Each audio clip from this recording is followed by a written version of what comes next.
ക്യാൻസറിനെതിരെ പൊരുതാനായി Calicut city service സഹകരണ ബാങ്കും MVR cancer സെന്ററും സംയുക്തമായി അവതരിപ്പിക്കുന്ന ക്യാൻസർ ചികിത്സാ സഹായ പദ്ധതിയാണ് മാസ് കെയർ.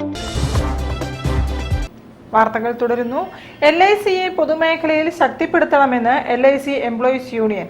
LICയുടെയും ജീവനക്കാരുടെയും സംരക്ഷണത്തിനായി വിവിധ പ്രമേയങ്ങൾക്ക് അംഗീകാരം നൽകിക്കൊണ്ട് LIC എംപ്ലോയീസ് യൂണിയൻ വാർഷിക സമ്മേളനം കോഴിക്കോട്ട് നടന്നു. LICയുടെ ഓഹരി വിൽപ്പന സർക്കാർ അവസാനിപ്പിക്കണമെന്നും LICയെ പൊതുമേഖലയിൽ ശക്തിപ്പെടുത്തണമെന്നും LIC employees union Kozhikode Wayanad ജില്ലാ കോർഡിനേഷൻ കമ്മിറ്റിയുടെ വാർഷിക സമ്മേളനം പ്രമേയത്തിലൂടെ ആവശ്യപ്പെട്ടു. യൂണിയൻ ഗവൺമെന്റിന്റെ ഇത്തരം പരിഷ്കരണ നടപടിക്കെതിരെ ലൈഫ് ഇൻഷുറൻസ് ജീവനക്കാർ പോരാട്ടത്തിന് തയ്യാറാവണമെന്നും സമ്മേളനം ആവശ്യപ്പെട്ടു.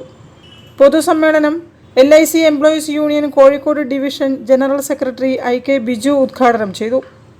എത്രമാത്രം തീവ്രമായിട്ടുള്ള അടിച്ചമർത്തൽ, ഏകപക്ഷീയത, അവിടെയൊക്കെ വിദ്യാർത്ഥികളെ ഭിന്നിപ്പിക്കുന്നതിന് വേണ്ടിയിട്ടുള്ള വളരെ വർഗീയമായിട്ടുള്ള നിലപാടുകൾ, നമ്മുടെ പാഠ്യപദ്ധതി മാറ്റുന്നതിന് വേണ്ടിയിട്ടുള്ള, അതിലേക്ക് കൃത്യമായിട്ടുള്ള ഹിന്ദുത്വം കയറ്റുന്നതിന് വേണ്ടിയിട്ടുള്ള സമീപനങ്ങൾ ഉണ്ടായപ്പോൾ അതിനെതിരെയൊക്കെ നടന്നിട്ടുള്ള വലിയ പ്രക്ഷോഭങ്ങൾ നമ്മൾ കണ്ടിട്ടുണ്ട്.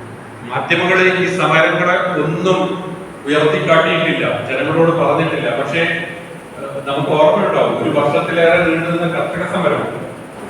ആ കർഷക സമരത്തെ അടിച്ചമർത്തുന്നതിന് റോഡ് വെട്ടിക്കുഴിച്ചുകൊണ്ട്, അവര് ഒരുക്കിയിരുന്ന ഭക്ഷണ സംവിധാനങ്ങളും വെള്ളവും വെളിച്ചവും നിഷേധിച്ചുകൊണ്ട് LIC employees union Kozhikode division joint secretary MJ Sreeram, LIC employees union Kozhikode division vice president U Pradeepan, വനിതാ sub committee convener T Bindu തുടങ്ങിയവർ സമ്മേളനത്തിൽ സംസാരിച്ചു. News bureau, Kozhikode.